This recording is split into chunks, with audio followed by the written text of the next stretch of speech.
নমস্কার বন্ধুরা, আমি আমার ইউটিউব চ্যানেল কখনো স্বপ্নতে আজকে আবার নতুন একটা রেসিপি নিয়ে চলে এসেছি আমার রেসিপির ঝুলি থেকে। আশা করি আপনারা সকলে ভালো আছেন, সুস্থ আছেন। তাহলে দেখেই নিশ্চয়ই বুঝতে পারছেন আজকে আমি কিসের রেসিপি আপনাদের সঙ্গে শেয়ার করতে চলেছি। দেখুন এখানে কাঁকড়া কিনছি। আমার বাড়িতে যে রতনদা মাছ দিতে আসে তাকেই বলেছিলাম কাঁকড়া নিয়ে আসতে, তো কাঁকড়া নিয়ে এসছে। এই দেখুন কাঁকড়াগুলো কেমন চলে বেড়াচ্ছে, একটা বড় গামলা দিয়েছি, গামলার মধ্যে চলে চলে বেড়াচ্ছে। তো সব সময় পাওয়া যায় না, তো এবার পেয়েছি, তো সেই জন্য নিলাম, একটু মাছ নিলাম। এবার কাঁকড়াটা দেখুন কাটবে কিভাবে, কাপড় দিয়ে ধরে একদম আমাকে বলেছিল, আমি বললাম আমি তো কাটতে পারি না, আপনাকে কেটে দিতে হবে। তো রতন দায় কেটে দিচ্ছে কাঁকড়াগুলো, কেন আমার ক্ষমতা নেই ওদেরকে ধরার মতো। আর এত খারাপ লাগে না এরকম মানে জলজ্যান্ত মাছ আর কাঁকড়া যেসব মানে জ্যান্ত জিনিসকে চোখের সামনে কেটে তারপর খেতে খুব খারাপ লাগে, কিন্তু কিছু করার নেই। তো ওই দেখুন ওই পাশে কি বসে আছে, দেখুন একটা মেয়াও বসে আছে, এরকম সব বসে থাকে। যেই মাছ নিয়ে আসবে, মাছ হাঁকলেই হলো, সঙ্গে সঙ্গে চলে আসবে, 4-5টা এখানে বসে থাকবে আর পায়ের কাছে, আমার পায়ের মধ্যে গুড়গুড় গুড়গুড় করবে। ওই যে সাইকেলের পেছনে বসে আছে, আর একটা এই পেছন দিকে বসে আছে। তো এবার কাঁকড়াগুলো আজকে আমি কিভাবে রান্না করব, তো সেটাই আপনাদের সঙ্গে শেয়ার করব। দেখুন ও কাটছে কিভাবে, এগুলো বেশ ভালো করে কেটে দেয়। মাছ কাঁকড়া যাই নিই না কেন খুব সুন্দর কেটে দেয়। তো চলুন ততক্ষণে কাটতে থাকুক।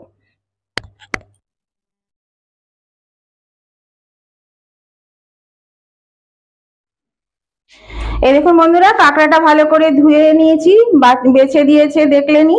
এবার ধুয়ে ভালো করে পরিষ্কার করে ধুয়ে নিয়েছি। এর মধ্যে দিয়ে দিচ্ছি একটু হলুদ, হলুদ গুঁড়ো দিয়ে দিলাম, আর দিয়ে দিচ্ছি নুন,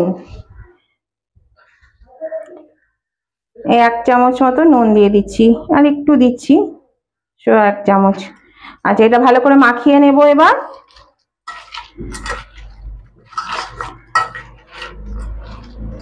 আমি আজকে আপনাদেরকে কাঁকড়ার ঝাল করে দেখাবো।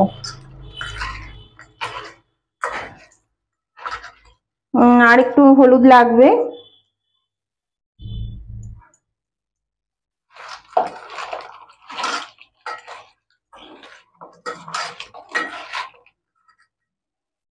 এটা ম্যারিনেট করে রাখার দরকার নেই, মাখিয়ে সঙ্গে সঙ্গে ভাজা যায়, কোনো অসুবিধা নেই। দেখুন 1 কেজি কাঁকড়াটা কতটুকু হয়ে গেছে। অবশ্য এমন কিছু খোলাগুলোই বিশাল, এগুলো তো সবই থাকে। এই যে খুব বেশি বড় নয় কাঁকড়াটা, বেশ ছোট সাইজে, বেশি বড় পাওয়া যায় না এখানে, অনেকবার খুঁজেছি আসেই না। এই দেখুন এগুলো ঠ্যাংগুলো এই সরু সরুই, এই যে মোটা মোটা ঠ্যাংগুলো, এই যে দাঁড়াগুলো আর কি ওগুলো। তো চলুন এবার আমি এটা ভেজে নিই।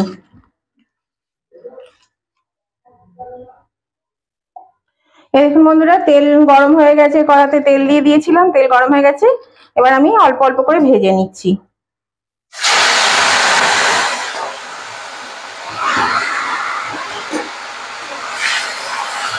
একবারে সবটা দিয়ে ভাজা যাবে না, অল্প অল্প করে ভেজে নিই। তাহলে আমি সবটা ভেজে নিই, তারপরে আবার আপনাদেরকে দেখাই। এই দেখুন বন্ধুরা, আমার ভাজা হয়ে গেছে, তুলে নিয়েছি। এটাও চিংড়ি মাছের মতো অনেকটা লাল লাল হয়ে যায়। এই যে দেখুন এইভাবে আমার ভাজা হয়ে গেছে। এবার আমি কিভাবে রান্না করব দেখুন।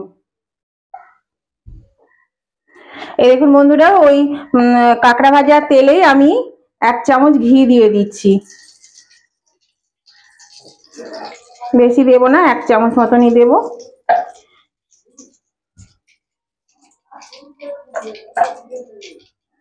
ঘিটা গলে যাক।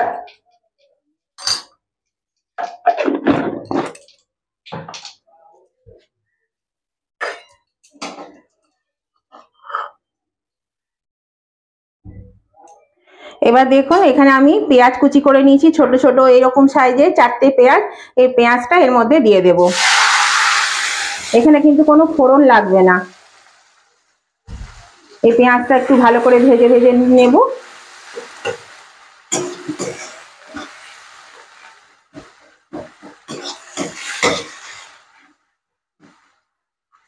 আগে এই পেঁয়াজটা একটু হালকা করে ভেজে নিই।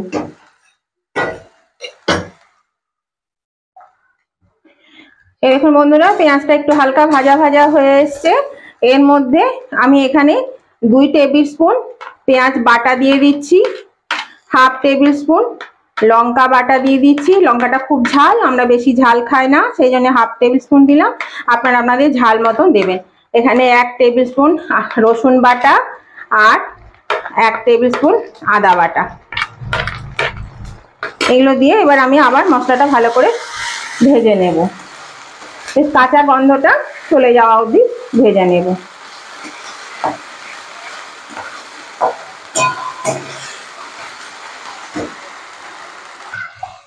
দেখুন এটা বেশ ভাজা হয়ে গেছে। এখানে আমি ছোট ছোট 4টে টমেটো কুচি করে নিয়েছি, টমেটোটা দিয়ে দিলাম।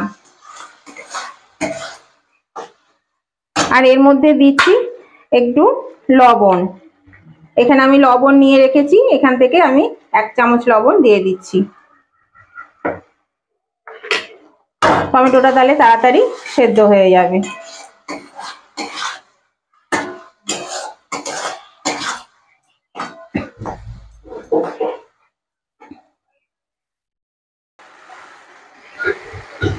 এইরকম বন্ধুরা, এখানে 2 টেবিল স্পুন জিরে গুঁড়ো আর 2 টেবিল স্পুন ধনে গুঁড়ো আর 1/2 চামচ কাশ্মীরি লঙ্কা গুঁড়ো দিয়ে দিলাম। আর দিচ্ছি এখানে নারকেলকে বেটে নিয়েছি, এটা নারকেলটা এখন আমি অর্ধেকটা দিলাম, পরে আবার বাকি নারকেল দেব। এটা দিয়ে নাড়তে থাকবো।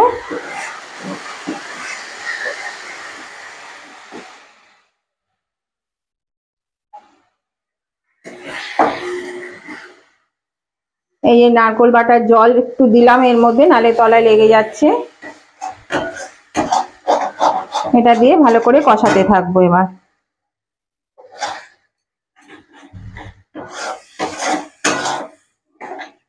বেশ একটু কষিয়ে নেব, 3-4 মিনিট মতন একটু কষিয়ে নেব মশলাটা।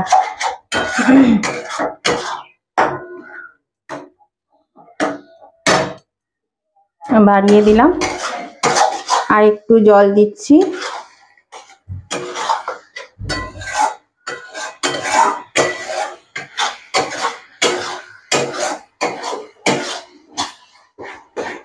এবার 3-4 মিনিট কষিয়ে নিই। এই দেখুন বন্ধুরা, মশলাটা বেশ সুন্দর মানে থকথকে হয়ে গেছে আর একটু কষানো হয়ে গেছে। এবার আমি এই কাঁকড়াগুলো সব দিয়ে দিচ্ছি।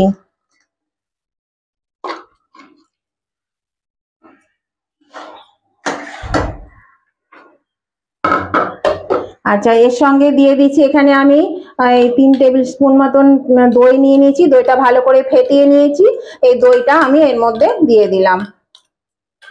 এবার আমি একটু জল দিয়ে দেবো দইয়ের মধ্যে। এই জলটা এর মধ্যে দিয়ে দিচ্ছি, দই বাটি ধোয়া জলটা দিয়ে আমি এটা ভালো করে নেড়ে নেব।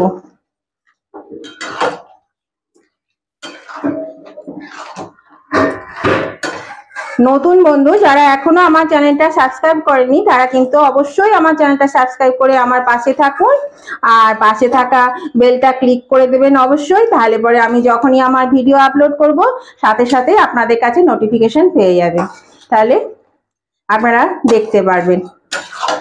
আর নতুন এবং পুরনো উভয় বন্ধুদেরকেই বলছি, আজকের এই রেসিপিটা যদি আপনাদের পছন্দ হয়ে থাকে তাহলে অবশ্যই কিন্তু একটা লাইক করে দেবেন। আর যাতে আপনাদের বন্ধু বান্ধব আত্মীয় স্বজন সকলেই পেয়ে যায়, তার জন্য কি করতে হবে, প্রচুর পরিমাণে শেয়ার করে দিতে হবে।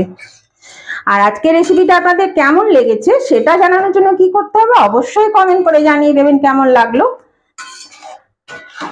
কারণ কমেন্ট না করলে আমি কি করে বুঝবো যে আমার রান্না আপনাদের ভালো লাগছে না খারাপ লাগছে। যাই লাগুক, ভালো লাগলেও কমেন্ট করবেন, খারাপ লাগলেও অবশ্যই কমেন্ট করবেন। দেখুন আমি এটা ভালো করে নেড়ে নিলাম। এবার আমি এর মধ্যে দিয়ে দেবো একটু চিনি, 1 চা চামচ চিনি, আর নুন দিয়ে দেব পরিমাণ মতো, সামান্য একটু হলুদ দেব,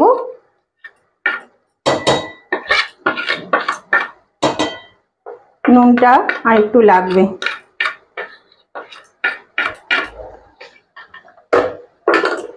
এবার আমি এটা আবার ভালো করে একটু নেড়ে নেব।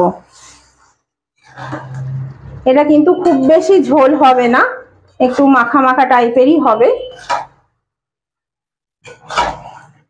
কাঁকড়া খেতে অনেকেই ভালোবাসেন, দেখবেন এইভাবে একবার রান্না করে অবশ্যই ভালো লাগবে। এইভাবে রান্না করে খেতে কিন্তু দারুণ খেতে হয়, ভীষণ ভালো লাগে খেতে। এটা ফুটুক।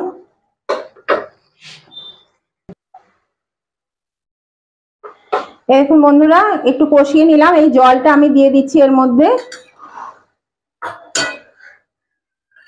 এই জলটা দিয়ে আমি ঢাকা দিয়ে দেব মিনিট 5-7 জন্য, মানে এটা সেদ্ধ হওয়া অবধি আর কি একটু ঢাকা থাকবে।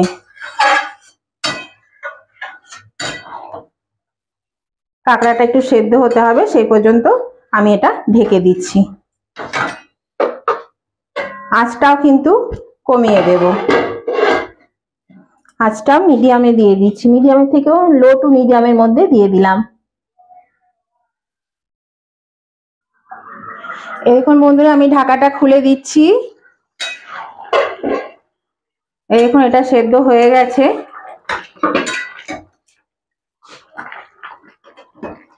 এই যে এই দেখুন সেদ্ধ হয়ে গেছে, একদম চেপে দিচ্ছি না, সব বেরিয়ে যাবে ঘিলুগুলো। আর এটা আর একটু ফুটবে।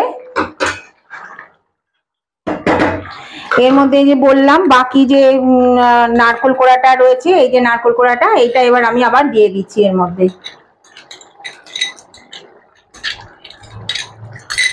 এটা দিয়ে একটু ফুটিয়ে নেব, দিয়ে আমি নামিয়ে নেব। তাহলে বন্ধুরা আজকের এটা যদি ভালো লেগে থাকে রেসিপিটা আপনাদের, তাহলে নতুন এবং পুরনো উভয় বন্ধুদেরকে বলছি অবশ্যই কিন্তু লাইক শেয়ার কমেন্ট করতে একদম ভুলবেন না, লাইক শেয়ার কমেন্ট করে দেবেন। আর অবশ্যই কিন্তু কমেন্ট করবেন ভালো লাগলো খারাপ লাগলো যাই লাগুক না কেন। আর নতুন বন্ধু যারা এখনো আমার চ্যানেলটা সাবস্ক্রাইব করেনি, তারা কিন্তু অবশ্যই আমার চ্যানেলটাকে সাবস্ক্রাইব করে আমার পাশে থাকবেন, আমার পরিবারের একজন সদস্য হয়ে যাবেন। এই দেখুন বন্ধুরা এটা হয়ে গেল, 3-4 মিনিট হয়ে গেছে, ভালো করে ফুটে গেছে। গ্রেভিটা আমি এইরকমই রাখবো, এর থেকে আর বেশি মানে ঘন করব না, কারণ নারকোল দেওয়া আছে, এটা কিন্তু বেশ খানিকটা জমে যাবে। আমি এই অবস্থাতেই নামিয়ে দেব।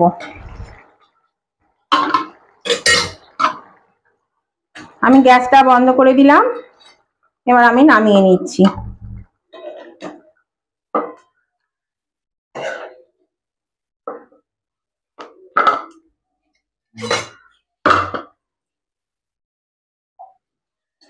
এই দেখুন বন্ধুরা আমি নামিয়ে নিয়েছি, কালারটাও দেখুন কত সুন্দর হয়েছে, আর খেতেও কিন্তু দুর্দান্ত হয়। অবশ্যই একবার ট্রাই করে দেখবেন, খেয়ে কমেন্ট করলে খুবই ভালো লাগবে। আর তা না হলেও পারলে অবশ্যই কমেন্ট করে দেবেন, কারণ কমেন্ট করলে আমারও খুব ভালো লাগে, আপনারা কি বলছেন না বলছেন জানতে পারবো। তো আজকের মতন ভিডিওটা আমি এখানেই শেষ করছি, আবার নতুন ধরনের ভিডিও নিয়ে চলে আসবো। ততদিন সুস্থ থাকুন, ভালো থাকুন, টাটা, বাই বাই।